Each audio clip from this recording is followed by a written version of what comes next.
Daniel. Oui, c'est moi. Génial, un Québécois. Je suis désolée, je vais sûrement, parce que souvent on me reproche de rigoler pendant mes interviews, mais je suis désolée, mais moi le Québécois ça me fait rire. Donc, j'ai vu ta conf hier, j'étais poilée. Franchement. J'ai été poilée, ça veut dire? Tu vois, les expressions. Non, j'ai été poilée, ça je comprends pas. Il y a des expressions de fou. Bon, voilà, on rigole beaucoup, donc je sens qu'il va y en avoir d'autres, il va falloir décoder à des moments. Donc tu es Québécois et tu as des bulles dans le cerveau. Ouais. Est-ce que tu peux nous expliquer cette histoire de bulles? Ce que j'appelle des bulles au cerveau, c'est des moments de forte intuition, ou des poussées de vie qui ont rien de rationnel, qui me font vibrer et sans aucune explication. Si j'avais à faire la liste du pour et du contre, lorsque j'ai ces bulles-là au cerveau, ces moments de forte intuition-là, c'est sûr que rationnellement, ça ne tient pas la route. Le pour et le contre, là, c'est seulement du contre. Justement, pour, c'est donc, ces bulles au cerveau et ce que tu fais là avec tes mains sur ton dos, truc, ce vortex, quand ça vibre, c'est arrivé à plusieurs moments dans ta vie. Est-ce que tu peux nous raconter un peu quand est-ce que tu as eu ces intuitions et nous montrer que c'était vraiment pas rationnel les décisions que tu as prises à ces moments de ta vie? Écoute, par exemple, une de ma dernière grande sortie de zone, que j'appelle sortie de zone de confort, j'ai eu une forte intuition.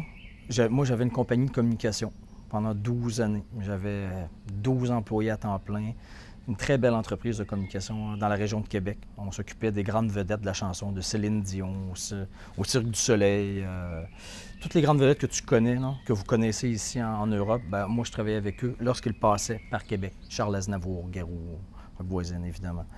Et j'ai fait ça pendant 12 ans, mais à la fin, j'ai su, puis encore là, je ne sais pas pourquoi, mais je savais que j'étais dû pour faire autre chose. Je regardais ce qui se passait dans mon entreprise, ça ne m'intéressait plus, les dossiers ne m'intéressaient plus, le travail ne m'intéressait plus, le domaine ne m'intéressait plus, mais ça ne s'explique pas, ça. Je sentais très fort qu'il fallait que je fasse autre chose dans ma vie. Et j'ai dit à mon associé, écoute, je te donne mes parts, je te les vends, pas cher. Je n'ai aucune idée de ce que je vais faire de ma vie maintenant. Puis là, j'étais rendu à 41 ans, avec 3 enfants, une maison, une hypothèque et... Une blonde. Une blonde. Toutes les bonnes raisons pour ne pas faire ça, je les avais toutes. Mais j'avais la forte intuition, une bulle au cerveau, qu'il fallait que je fasse autre chose dans ma vie. Mais j'avais aucune idée quoi. Ça m'a pris une année complète à être obsédé à l'idée de me dire, maintenant, là, c'est page blanche. Je fais ce que je veux de ma vie. J'étais obsédé en me disant, qu'est-ce que je ferais si j'étais archi-millionnaire aujourd'hui? J'ai pas besoin d'argent. Qu'est-ce que ça me tente de faire en me levant le matin? Qu'est-ce qui m'intéresse? Qu'est-ce qui me passionne? Qu'est-ce qui me donne le goût d'en parler beaucoup, tellement j'aime ça? Je me disais, et même s'il me reste 5 années à vivre, ça c'était une autre obsession, s'il me reste pas beaucoup de temps à vivre, qu'est-ce que je vais faire de mes journées pour être épanoui, pour être rayonnant, heureux, peu importe, tout ça. Et c'était devenu une obsession. J'avais plein de petites bulles qui me disaient « Ah, ça, j'aime ça, mais c'est pas totalement ça. Ça, oui, mais non, pas complètement. » J'en avais plein de petites. Et un jour, là, moment d'une grosse bulle, toutes ces petites bulles-là se sont mises ensemble. Ça m'a créé une grosse bulle. Et là, je me suis dit, mais encore là, c'était pas rationnel. Parce que ma bulle, c'était... Moi, la seule chose qui m'intéressait à ce moment-là, c'était des gens qui avaient fait comme moi, souvent dans la vie, des changements de vie, qui n'étaient pas rationnels, uniquement basés sur l'intuition, l'instinct, le pif, le cœur, appelle ça comme tu veux, subconscient. Et moi, je me suis dit, crime, ça, c'est la chose qui m'intéresse le plus maintenant. Les gens qui ont fait comme ça, et je veux savoir comment ça fonctionne. Je veux devenir un spécialiste de ça. Ça, c'était ma bulle. Quand je pensais à ça, là, ça m'intéressait vraiment beaucoup. Quand on vibre, là, comme si on avait un petit capteur radio ici, là, puis que tout d'un coup, on capte le bon poste, là, Moi, c'était mon poste. Mais rationnellement, je veux dire, c'est pas un travail. C'est pas un choix de carrière. C'est pas que les orienteurs recommandent à l'école. Deviens spécialiste du changement de vie. Non, personne ne t'a dit de faire ça. Mais moi, je l'avais, cette bulle-là. Et rendu à 41, moi, je savais qu'en suivant mes bulles, c'était toujours la chose à faire. Et j'ai commencé à écrire mon livre, mon histoire. J'ai raconté ce que ça l'a donné, avant, pendant, après, les leçons que j'en ai tirées. Le livre Sortie de zone avec un S, donc j'en ai fait plusieurs. Et mon aventure a commencé comme ça, avec un livre qui a explosé au Québec.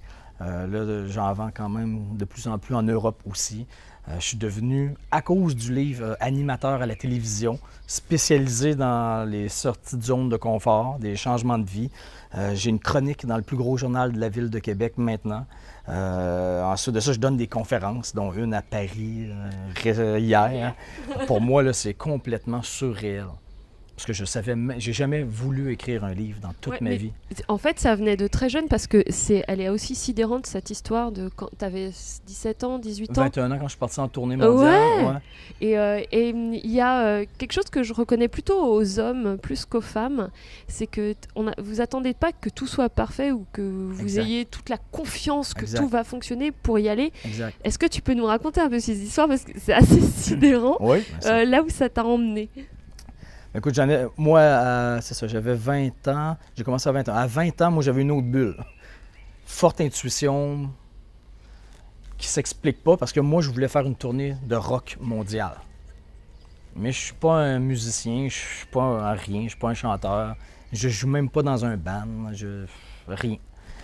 Mais je voulais, ça m'attirait beaucoup. Je me disais, il me semble que moi, une tournée rock'n'roll dans le monde avec des camions de ville en ville, faire des spectacles, il me semble que c'est cool, ça. Il me semble, moi, je ferais ça. Mais il n'y avait vraiment rien de rationnel. Et je ne parlais pas anglais. Mais j'ai appliqué dans un groupe américain. J'ai été accepté. Ils m'ont dit, envoie-nous ton démo. Parce que moi, j'ai dit que je jouais de la guitare. Tant qu'à faire une tournée mondiale, il me semble que ce serait cool de jouer de la guitare. Mais je ne jouais pas de la guitare. J'ai enregistré un de mes amis qui jouait très bien de la guitare. J'ai envoyé le démo aux États-Unis. Ils m'ont dit, tu joues bien de la guitare, viens-t'en avec nous cet été, apprendre le spectacle et on part en tournée mondiale dans 10 pays pendant une année. Donc, j'ai reçu la confirmation que oui, ils voulaient que j'apporte ma guitare. J'ai pas eu le choix d'apprendre la guitare. J'avais 7 mois pour apprendre la guitare. J'ai appris les accords de base, je me débrouillais, mais je n'étais pas super bon quand même. Et je ne parlais pas du tout anglais. Et je me suis retrouvé, c'est un gros groupe là, de 120 jeunes de 22 pays. On était 3 Canadiens.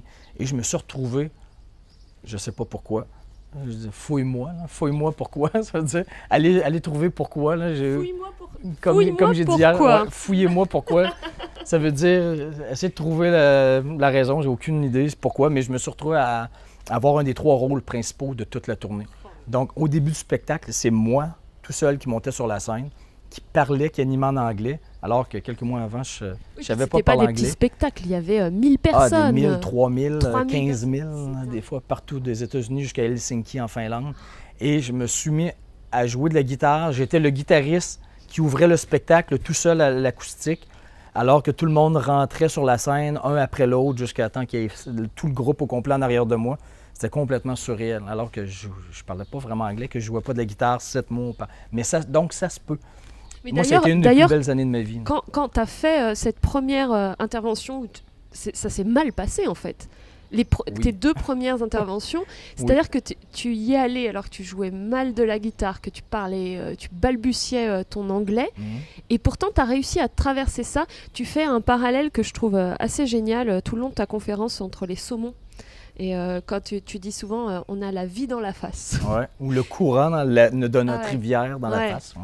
Et donc là, en fait, tu as quand même, malgré le fait que tu es arrivé là, tu as quand même traversé ça. Il y a la peur. Pourquoi tu y vas? Qu'est-ce qui te pousse? Comment ça se fait? N'importe qui serait parti en courant. Moi, mais maintenant, je le sais. Ça, je l'ai appris, je suis convaincu à 400 %. Quand tu as une bulle, moment de forte intuition, et que tu avances vers là, parce que c'est ce qu'il faut faire, automatiquement, tu as peur. Et c'est très difficile. Plus tu vas avancer beaucoup, quelque chose qui t'intéresse vraiment énormément, tu vas avoir peur beaucoup et ça va être très difficile au début. Moi, j'appelle ça une sortie de zone Ça le dit, quand tu sors de ta zone de confort, c'est inconfortable automatiquement. C'est pas vrai que tout d'un coup, c'est facile. Non, c'est pas vrai. Moi, j'ai fait ça souvent. Et là, je le sais que c'est toujours le même processus. Quand tu veux faire quelque chose dans la vie, réaliser quelque chose ou peu importe, la peur est directement proportionnelle par en arrière. C'est directement. Si tu veux avancer un peu, tu as peur un peu. Si tu veux avancer beaucoup, tu as peur beaucoup.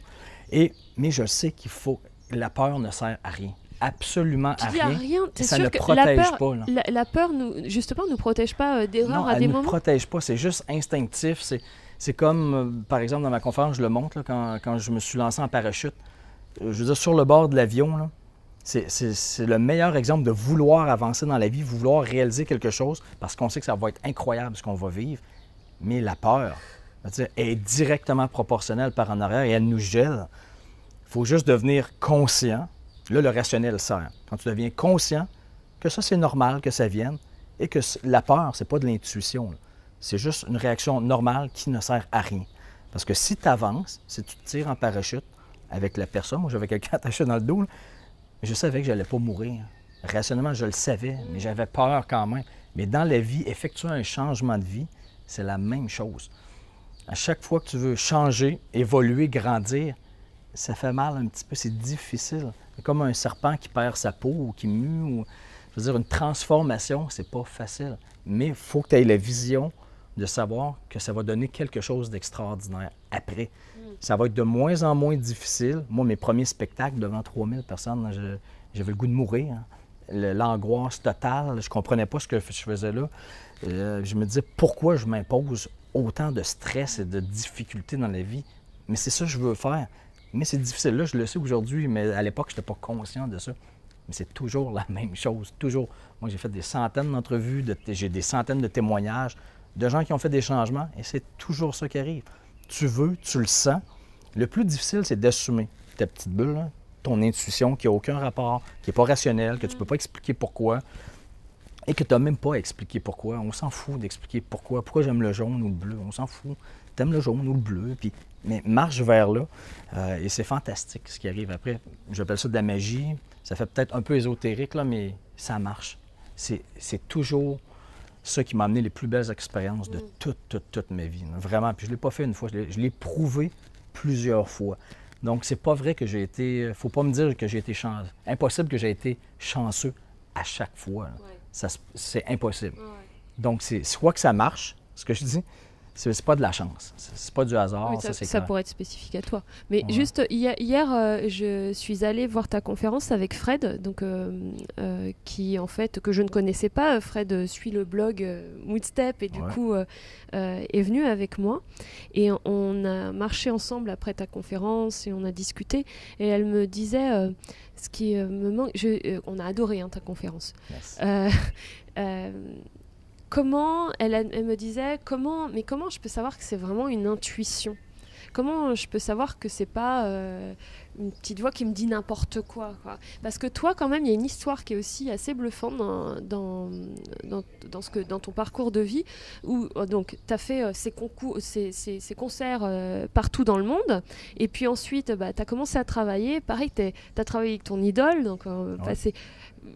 toutes les histoires qui font que tu es arrivé à travailler avec ton idole, tu as commencé à travailler justement avec toutes les stars de la chanson, les gens qu'on connaît ici, comme Rock Voisine, Garou, je ne sais qui. Bon.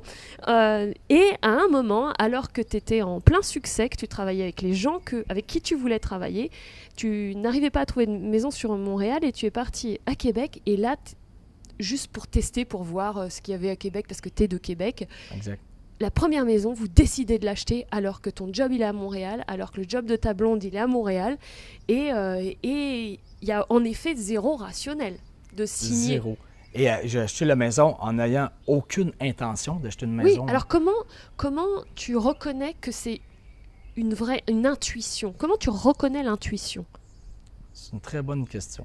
Si je me souviens, parce que, juste pour expliquer l'histoire, nous, moi et ma conjointe, on magasinait des maisons dans la région de Montréal. Parce que moi, je pensais que j'allais faire ça toute ma vie à Montréal, être producteur de disques. Mais quand tu ne marches pas vers la bonne direction, des fois, c'est difficile. Ça ne marche pas, ça ne colle pas, tu n'as pas de coup de foudre. Et nous, ça faisait 2 ans que ça ne marchait pas. On ne trouvait rien qui nous intéressait, pas de coup de foudre. On n'avait pas la vision. Je ne me voyais pas à Montréal toute ma vie non plus. On ne le sentait pas. Aussi simple que ça. Donc, une fin de semaine, alors qu'on allait à chaque mois voir nos parents à Québec, qui est à peu près à 2h30, 2-3 heures de Montréal, entre Québec et Montréal, j'ai dit à ma conjointe, on va juste faire semblant de visiter des maisons, juste pour comparer les prix Québec et Montréal, juste par curiosité, sans avoir aucune intention de revenir à Québec. On ne pensait même pas à ça. Donc, on a appelé une agente d'immeuble qui nous a fait visiter des maisons. On est rentré dans la première maison et dès qu'on est rentré dans le salon, je m'en souviens encore comme si c'était hier, on a su, là, ça a fait un moment de forte inspiration de... C'est comme à la limite, c'est comme une éclair. Un éclair, pas de génie, mais un éclair. C'est comme un petit choc électrique. Je pense que le meilleur exemple, c'est quand tu sais que c'est une intuition, c'est comme un petit choc électrique là, qui est dans ta tête, mais il faut que tu saches que ça se peut. Là, et que tu assumes que c'est vrai, que c'est pas une idée qui n'a pas rapport ou une idée perdue. Non, c'est pas là pour rien. Là. On est rentré dans la maison et sur le moment, là, dans la porte, dans le salon, là, moi et ma conjointe, on s'est regardés, on s'est rien dit. Et on savait que ça, c'était notre maison. Parce qu'on le savait. C'est une sensation physique. C'est un petit choc électrique. C'est comme un bzzz. Quand je fais bzzz, c'est ça. C'est comme si tu avais le petit poste radio qui capte tout d'un coup le bon poste radio. Là. Ça grinche au début. Là, là tu le sens, puis ça fait OK, c'est comme... C'est difficile à expliquer, mais c'est ça. Puis moi, ça m'est arrivé souvent, ça, là, les petites bulles. C'est des bulles qui lèvent, comme ça. Zéro explication. On ne s'attendait pas du tout à ça. Donc, on l'a su sur le moment. Donc, imagine, quand tu dis que les hommes, peut-être qu'on agit dans l'imperfection, mais on avance. Vous osez, oui. Mais je pense que oui, on ose. On a moins peur d'oser. Le jour même, on a fait une offre d'achat sur la maison parce qu'on savait que c'était notre maison. Mais là, on ne s'était jamais parlé, moi et ma conjointe, que peut-être un jour, ça serait une bonne idée de revenir vivre dans notre ville, à Québec. Jamais, jamais, jamais on s'était parlé de ça. On a fait une offre d'achat, elle a été acceptée. Et 2 jours après, le lundi matin, on retournait à Montréal dire à nos patrons respectifs qu'on venait d'acheter une maison à Québec et qu'on redéménageait à Québec sans aucune raison rationnelle parce que la liste du contre, le pour et le contre, est-ce que je devrais prendre la décision... Est-ce que je devrais acheter la maison, oui ou non? Là? Je veux dire, il y avait un pour, c'est on le sent. On le sent, ça c'est... Mais pas de garantie. Il n'y a jamais de garantie dans ce temps-là. Là. Jamais, jamais. Puis est-ce que c'est risqué? Totalement. C'est toujours très risqué. Mais on le sent. Une bonne raison. Et la liste du compte, là, c'était ça. Là. J'avais 1000 bonnes raisons pour ne pas faire ça. J'avais un enfant. J'étais producteur de disques. À Québec, il y a 0 industrie du disque. Ma conjointe avait déjà son poste permanent dans une école secondaire dans la région de Montréal. Elle serait obligée de quitter un emploi permanent qui est très difficile à avoir quand tu es enseignant au Québec, en tout cas. On quittait nos 2 emplois en même temps, puis en même temps qu'on quittait nos 2 emplois, on achetait une maison. Donc, je veux dire, c'était tout le contraire de ce qu'il fallait faire rationnellement. Là. C'est exactement ça qu'on a fait. Et ça s'est avéré, en plus au niveau personnel, ça a été notre meilleure décision au niveau affaires. En bout de ligne, je le sais parce que je sais ce que ça a donné. Moi, ça fait 15 ans de ça. Aujourd'hui, moi, je pleurerais de vivre à Montréal parce que je suis tellement heureux de vivre dans ma ville à Québec parce que j'ai rien contre Montréal, mais c'est parce que je suis un gars de Québec et j'ai acheté une entreprise complètement par hasard parce qu'en revenant à Québec, le propriétaire, lui, déménageait à Montréal. Donc, tout a suivi en arrière. Mais c'est ce qui arrive. Quand tu suis tes bulles qui ne sont pas rationnelles, c'est épeurant, c'est stressant, c'est difficile. Ça a été difficile pendant des mois. Moi, au début, je veux dire, je ne me suis pas réinventé une vie en 2 minutes après avoir acheté ma maison. Pendant plusieurs mois, c'était l'angoisse. Puis au début, tu doutes, là, tu te dis « Pourquoi j'ai fait ça? » C'était donc bien stupide d'acheter une maison, lâcher nos emplois, nanana.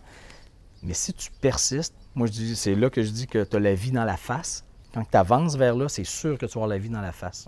Ou le courant de ta rivière, ça va être difficile. Mais si tu persistes, c'est sûr que tu vas tomber dans une zone extraordinaire, puis c'est exactement ça qui est arrivé. Ça, c'est un exemple. Mais c'est arrivé souvent. Là, je le sais. Là, déjà, les 3 exemples, que ce soit la guitare, le show à travers le monde, ça, ton déménagement à Québec. Ensuite, quand tu as abandonné ta boîte de com et que tu fais ce que tu fais aujourd'hui. Il y a une autre chose qui est restée, c'est la passion aussi. Tu as lancé aussi ces tournois de hockey. Tu es un passionné de hockey. Ce qui au Québec hockey sur glace. C'est le sport national. Ouais, exact. Et tu as lancé, et pour le coup, c'est pas une recherche d'argent parce que tu as lancé ces tournois. Est-ce que dans ce que tu fais et les sorties de zone, il y a cet aspect de la passion, de suivre... Uniquement ça. Là. Une intuition, un moment de forte inspiration, une poussée de vie, ça amène directement à la passion. C'est parce que tu es passionné par ça là, que... C'est le chemin à suivre, et si tu suis ça, c'est sûr que tu vas être passionné. Tu marches vers la bonne place. Tu vas vibrer à 100%, tu ne pourras pas ne pas aimer ça, parce que la bulle n'est pas là pour rien. Nous, on pense que des fois, on fait l'erreur de penser que c'est une idée comme ça, que ça n'a pas rapport. Non, ça a un rapport. C'est le chemin à suivre.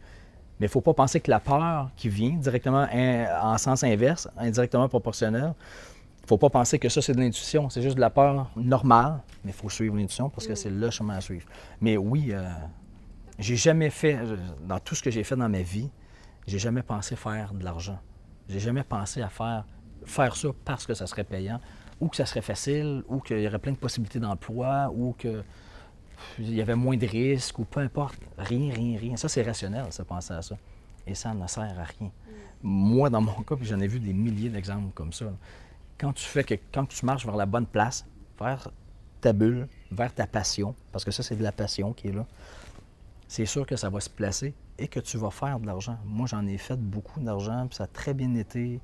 Et j'ai jamais fait pitié, même si c'est difficile au début. C'est toujours la même chose. C'est ça. J'ai une toute dernière question. Moodstep, c'est un blog qui explore le bonheur. Donc j'aimerais bien avoir ta vision du bonheur ou bien ce qui te semble le plus important pour vivre son bonheur. Bien, vivre son bonheur, je pense que c'est d'avancer toujours petit à petit vers ta vraie source. Puis ta vraie source, elle est là. C'est tes moments d'intuition, de forte inspiration, de poussée de vie. Ça garde le bonheur actif. Ça garde le bonheur toujours à la bonne place, parce que la vie, ça change. Donc, si tu résistes au changement, si tu résistes à tes bulles, à tes intuitions, il est très possible que ça soit difficile, que tu deviennes malheureux et que tu deviennes même avec des symptômes physiques. Comme moi, j'ai déjà pensé que je faisais de l'asthme. Le médecin m'avait prescrit une pompe à asthme. Je jouais au hockey avec une pompe à asthme et je ne faisais pas d'asthme. Mon bonheur, mes aspirations, mes goûts, mes désirs changeaient, mais parce que je résistais à ne pas moi changer et ne pas suivre ça, bien là, je devenais malheureux. C'est comme si je m'éteignais petit à petit feu. Mais être heureux, c'est suivre toujours ça, mais c'est oser suivre ça. C'est pas penser que ça arrive comme ça. Le bonheur n'est pas nécessairement confortable. C'est dans l'inconfort que tu grandis, mais il faut que tu oses avancer vers ce que tu as dans les tripes, dans le ventre, dans le subconscient, peu importe. Puis ça, c'est une succession continue dans la vie. Juste, moi, dans ma tête, là, ça va être comme ça jusqu'à ma mort.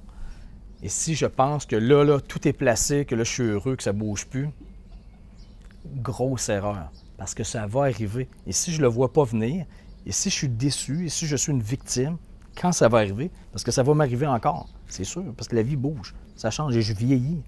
Un jour, je vais devoir aller au centre de personnes âgées ou peu importe. Il y a des gens qui vont mourir autour de moi, si c'est pas moi. Je ne peux pas m'attacher à ma journée d'aujourd'hui. Je vais être malheureux si je m'attache à aujourd'hui. Mais c'est ça. Fait que le bonheur, c'est en mouvement. Si tu penses que c'est statique et ça ne bouge plus parce que tu as le bon travail, tout est beau, tu vas être malheureux. C'est sûr, à un moment donné. Je ne sais pas quand, mais ça va arriver. Fait que si tu le sais, si tu es conscient que ça va arriver, que c'est comme ça, c'est une succession de zones de confort dont tu profites pendant un certain temps, dans laquelle tu te reposes et que la vie est belle, Mais si tu sais qu'il va en avoir, tu vas devoir un jour sortir de là pour faire un changement quelconque, vie personnelle, professionnelle, à petite échelle comme à grande échelle. Je ne dis pas qu'il faut changer de travail dans la vie pour être heureux. Là. Pas du tout, c'est pas ça que je dis. Là. Mais si tu ne suis pas tes moments de fortes inspirations, d'intuition, c'est là que tu vas passer à côté de quelque chose de beau. Ça, c'est clair. Parce qu'il va y en avoir toujours dans ta vie de ça. Qui viennent de toi ou que la vie t'impose. Parce que la vie va t'en imposer aussi des changements de vie, personnels, professionnels. Donc, c'est ne pas être une victime du changement, c'est de suivre son bonheur continuellement. Ça, c'est ma recette du bonheur. Merci d'être venu jusqu'en France pour nous transmettre ta recette du bonheur. C'était un plaisir. Quelle fabuleuse rencontre. Merci beaucoup. Merci.